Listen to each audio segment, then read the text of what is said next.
ನನ್ನ ಅತ್ಯಂತ ಆತ್ಮೀಯ ಸಹೋದರ, ನಿಮ್ಮನ್ನೆಲ್ಲರನ್ನೂ ಕೂಡ ಕಳೆದ ವರ್ಷಗಳಿಂದ ಕರ್ನಾಟಕದಲ್ಲಿ ತಮಗೆ ಒಂದು ರೀತಿಯ ಜ್ಞಾನೋದಯವನ್ನು ಮಾಡಿ ಸಂಘಟನೆಯ ಪಾಠ ಹೇಳಿಕೊಟ್ಟು ಸಮಾಜದ ಮುಖ್ಯ ವಾಹಿನಿಗೆ ನಾವೆಲ್ಲರೂ ಕೂಡ ಬರಬೇಕು ಅಂತೇಳಿ ಹಗಲು ರಾತ್ರಿ ನಿರಂತರವಾಗಿ ದುಡಿದಿರ್ತಕ್ಕಂಥ ಸನ್ಮಾನ್ಯ ವಿಶ್ವಕರ್ಮ ನಂಜುಂಡಿಯವರೇ, ಸ್ನೇಹಿತರೆ, ಬಹಳಷ್ಟು ಜನ ಮಾತುಗಳನ್ನು ಆಡಿ ಹೋಗಿದ್ದಾರೆ.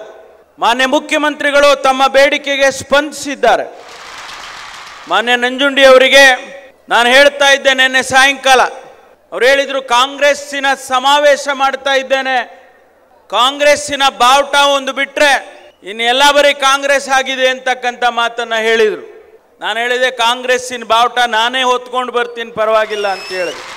ಇವತ್ತು ಕಾಂಗ್ರೆಸ್ಸಿಗೆ ಒಂದು ಸಮುದಾಯ ಸಂಪೂರ್ಣವಾಗಿ ನಿಮ್ಮ ಜೊತೆಯಲ್ಲಿ ನಿಲ್ಲುತ್ತೇವೆ ಅಂತೇಳಿ ಬಹಿರಂಗವಾಗಿ ಘೋಷಣೆ ಮಾಡಿರ್ತಕ್ಕಂಥ ಯಾವುದಾದ್ರೂ ಸಮುದಾಯ ಕರ್ನಾಟಕದಲ್ಲಿ ಇದ್ದರೆ ಅದು ವಿಶ್ವಕರ್ಮ ಸಮುದಾಯ ಅನ್ನೋದನ್ನ ಬಹಳ ಆತ್ಮೀಯವಾಗಿ ತಮ್ಮಲ್ಲಿ ಹಂಚಿಕೊಳ್ಳೋದಕ್ಕೆ ಬಯಸ್ತೇನೆ.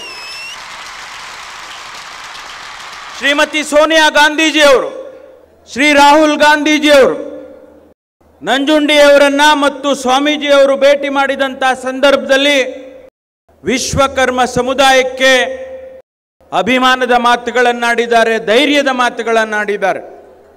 ಬಹುಶಃ ನಂಜುಂಡಿಯವರಿಗೆ ರಾಜಕಾರಣದಲ್ಲಿ ಏನಾಗ್ತದೋ ಗೊತ್ತಿಲ್ಲ, ಆದರೆ ಕರ್ನಾಟಕದಲ್ಲಿ ಒಬ್ಬ ಮುಖಂಡ, ಒಂದು ಹಿಂದುಳಿದ ಸಮುದಾಯದ ಮುಖಂಡನಾಗಿ ಇವತ್ತು ಹೊರಹೊಮ್ಮಿದ್ದಾರೆ ಅಂತ ಹೇಳಿದರೆ ಬಹಳ ಸಂತೋಷ ಪಡಬೇಕಾಗ್ತದೆ ನಾವೆಲ್ಲರೂ ಕೂಡ.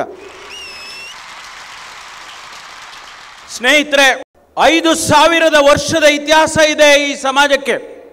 ಬದಲಾವಣೆ ಆಗಬೇಕು. 21ನೇ ಶತಮಾನದಲ್ಲಿ ಒಬ್ಬ ವಿಶ್ವಕರ್ಮ ಬಡವ ವಿದ್ಯಾರ್ಥಿ ಅಥವಾ ಕೂಲಿ ಮಾಡ್ತಕ್ಕಂಥ ತಂದೆ ತಾಯಿ ನನ್ನ ಮಗನ್ನ ನನ್ನ ಮಗಳನ್ನ ಓದಿಸಿ ಡಾಕ್ಟರ್ ಮಾಡಬೇಕು, ಇಂಜಿನಿಯರ್ ಮಾಡಬೇಕು ಅನ್ನುವಂಥ ಕನಸನ್ನು ಕಾಣೋದು ತಪ್ಪು ಅನ್ನೋದಾದರೆ ಅದೆಂಥ ಸಮಾಜ ರೀ? ವಿಶ್ವಕರ್ಮ ಸಮುದಾಯ ಬೇರೆಯವರ ರೀತಿಯಲ್ಲಿ ಬದಲಾವಣೆ ಆಗಬೇಕು, ಬೇರೆಯವರ ರೀತಿಯಲ್ಲಿ ಬಾಳುವಂತೆ ಆಗಬೇಕು, ಅಧಿಕಾರಿಗಳಾಗಬೇಕು, ರಾಜಕಾರಣಿಗಳಾಗಬೇಕು, ವಿಜ್ಞಾನಿಗಳಾಗಬೇಕು, ನಾವು ಕೂಡ ಬೇರೆಯವರ ರೀತಿಯಲ್ಲಿ ಬಾಳಬೇಕು ಅನ್ನುವಂಥದ್ದು ಇವತ್ತು ವಿಶ್ವಕರ್ಮ ಸಮುದಾಯಕ್ಕೂ ಕೂಡ ಅವಕಾಶ ಕಲ್ಪಿಸಬೇಕಾಗಿರುತ್ತೆ ನಮ್ಮ ಕರ್ತವ್ಯ. ಪ್ರತಿಯೊಂದು ಸಂದರ್ಭದಲ್ಲೂ ಕೂಡ ನಾನು ಹೇಳಿದ್ದೇನೆ, ಅಧಿಕಾರ ಇರಲಿ ಇಲ್ಲದೆ ಹೋಗಲಿ ನಂಜುಂಡಿಯವರೇ, ನಾನು ನಿಮ್ಮ ಸಹೋದರ, ನಿಮ್ಮ ಜೊತೆಯಲ್ಲಿ ಇರ್ತೇನೆ ಅಂತಕ್ಕಂಥ ಮಾತು ಹೇಳಿದ್ದೇನೆ. ಚಾಮುಂಡಿ ಬೆಟ್ಟದಲ್ಲಿ ಚಾಮುಂಡಿ ತಾಯಿ ಮುಂದೆ ಪ್ರತಿಜ್ಞೆ ಮಾಡಿ ಹೇಳಿದೆ ನಾನು, ಮುಂದಿನ ದಿನ ನಮ್ಮ ಸರ್ಕಾರ ಬರ್ತದೆ, ಚಾಮುಂಡಿ ತಾಯಿ ಆಣೆಗೂ ನಮ್ಮ ಸರ್ಕಾರ ಬರ್ತದೆ, ನಿಮ್ಮ ಆಶೀರ್ವಾದ ಇದ್ರೆ.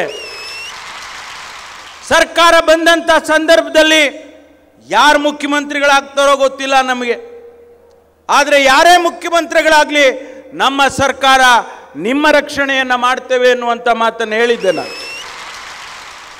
ಲೋಕಸಭೆಯಲ್ಲಿ 540 ಜನ ಸಂಸದರಿದ್ದಾರೆ. ರಾಜ್ಬಬ್ಬರ್ ಒಬ್ಬರೇ MP ಇವತ್ತು ವಿಶ್ವಕರ್ಮ MP.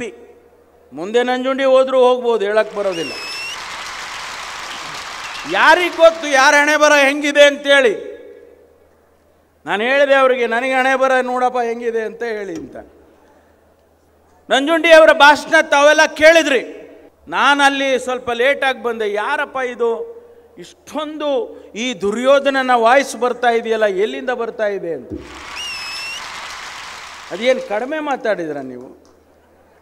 ಮುಖ್ಯಮಂತ್ರಿಗಳು ಅಳ್ಳಾಡೋಗ್ಬಿಟ್ಟಿದ್ದಾರೆ. ನಿನ್ನೆ ರಾತ್ರಿ ನಾನು, ನಂಜುಂಡಿಯವರು ಮತ್ತು ಆಸ್ಕರ್ ಫರ್ನಾಂಡಿಸ್ ಜಿಯವರು ನಾವು 3 ಜನ ಮುಖ್ಯಮಂತ್ರಿಗಳನ್ನು ಭೇಟಿ ಮಾಡಿದ್ರು. ಆಗ ಅವರಿಗೆ ರಜೆ ಕೊಡಲೇಬೇಕು, ವಿಶ್ವಕರ್ಮ ಜಯಂತ್ಯೋತ್ಸವಕ್ಕೆ ರಜೆ ಕೊಡಬೇಕು ಅಂತಕ್ಕಂಥ ಒತ್ತಾಯವನ್ನು ನಾವೆಲ್ಲರೂ ಕೂಡ ಮಾಡಿದ್ವು.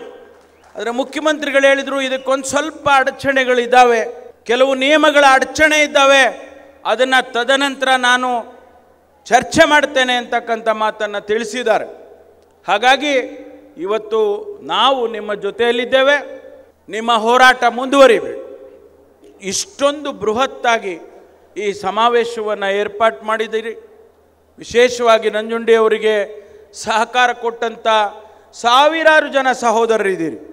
ತಮಗೆಲ್ಲರಿಗೂ ಕೃತಜ್ಞತೆಯನ್ನು, ಅಭಿನಂದನೆಯನ್ನು ಈ ಸಂದರ್ಭದಲ್ಲಿ ತಿಳಿಸೋದಕ್ಕೆ ಬಯಸ್ತೇನೆ. ನನಗೆ ಅವಕಾಶ ಮಾಡಿಕೊಟ್ಟಿದ್ದಕ್ಕಾಗಿ ಸನ್ಮಾನ್ಯ ನಂಜುಂಡಿ ಅವರಿಗೆ ತಮ್ಮೆಲ್ಲರಿಗೂ ಕೂಡ ಅಭಿಮಾನದ ಮಾತುಗಳಿಂದ ನನ್ನ ಮಾತು ಮುಗಿಸ್ತೇನೆ. ಎಲ್ರಿಗೂ ನಮಸ್ಕಾರ.